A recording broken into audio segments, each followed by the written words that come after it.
people my age, we're lucky. You know, we have seen this country at its best. But the decay now is so frustrating. For instance, the mad green policies. So that this country, so rich in coal, gas, oil and uranium, is now so short of energy to even heat our homes. An emergency. Or the new race politics. So that a country that's been so famous for being easygoing, welcoming to migrants from all corners of the globe, like my parents, is now trying to turn itself into an apartheid state. And one of the most frustrating things about all of this, where are the Liberals? Where have they been on both these issues? Either going with the flow or too scared to fight back. Joining me is a long-time friend of mine, John Roskam of the Institute of Public Affairs. John, where are the Liberals? Well, Andrew, exactly what you just said about our great country is how so many Australians feel. It's how Liberal Party members feel. It's how Liberal Party voters feel. But it's not being expressed by the Liberal Party. It seems at the moment that Peter Dutton has made himself a hostage to a small minority of left-wing MPs. Those who believe in our country, Conservative MPs, Conservative shadow ministers, are not speaking up, and there's now no opposition to these radical extreme policies of the government, as you've just been talking about. But what do you think his strategy is? Like, is he keeping his powder dry, trying to get the sheep all in the same pen? What's he trying to do?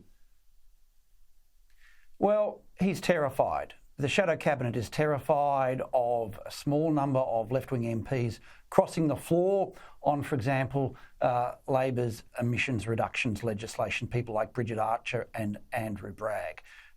Peter Dutton is, at the moment, as I said, at risk of falling into the thrall of the left of the Liberal Party. When that happens, we see what happened in Western Australia. We see what could happen here in Victoria in our state election in November. And Peter Dutton came to the leadership as a Conservative, as someone who would fight for Liberal values. I don't know what his view is on The Voice. I don't understand the Liberals' views on Labor's emissions reductions plans.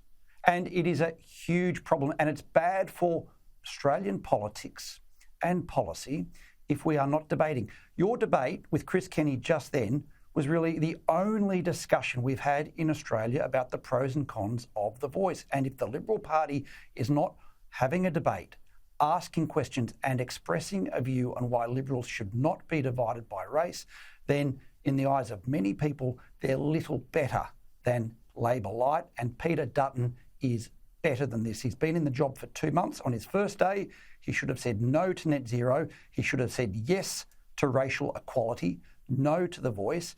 And a lot of people are waiting to know when he's going to stand up, be counted and lead. I tell you what he should have done. He should have got the Nationals to say, we want Jacinta Price on the front bench. Can you explain to me why the Federal Coalition instead has its spokesman on Indigenous Australians? He's a white guy, Julian Leeser, who is actually for the so-called Voice, and it's not one of its 2 Aboriginal MPs, Jacinta Price. Indigenous Affairs person is not Indigenous themselves, and not Jacinta Price, who's against this so-called Voice. Explain this to me. Well, there could be no better shadow minister than Jacinta Price. There could be no better minister, we hope one day, than Jacinta Price.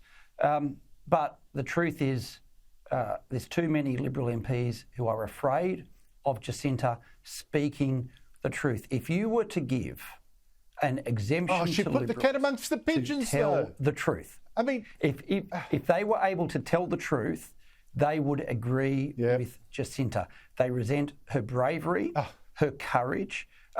The main challenge to Jacinta Price is not going to be those across the floor from her. It's going to be from her Liberal colleagues who she has shown up with her courage and her truth-telling. Oh, and she's very, very eloquent as well. And honestly, they're marginalising their best talent for sheer fear of doing the right thing. I can't believe it. Just quickly, though, John, there was a sign of hope you're close to the Liberal Party. You managed to get a few of the members of the IPA up as Liberal candidates and actually MPs. What are the people on the grassroots of the Liberal Party actually saying about all this? Grassroots members, grassroots voters want people to stand up and fight, to stand for principles. People like Evan Mulholland and Bev MacArthur, who've been pre-selected and will most likely be in Parliament after November. Those who support the qualities of this great country that you identified know we are at risk of losing this country. Whether it is a vocal minority running the public debate in this country, whether it is a vocal left-wing minority seemingly running the Parliamentary Liberal Party in Canberra, they are not the views of mainstream Australians, and Liberal Party pre-selectors want people to stand up, to fight. They won't accept the status quo, and they understand our country is under threat, our culture, our way of life, and they don't want Liberals who just want to be liked and who, frankly, are probably more comfortable with the Teals. Oh, that's so true. John Roskam, thank you so much for your time.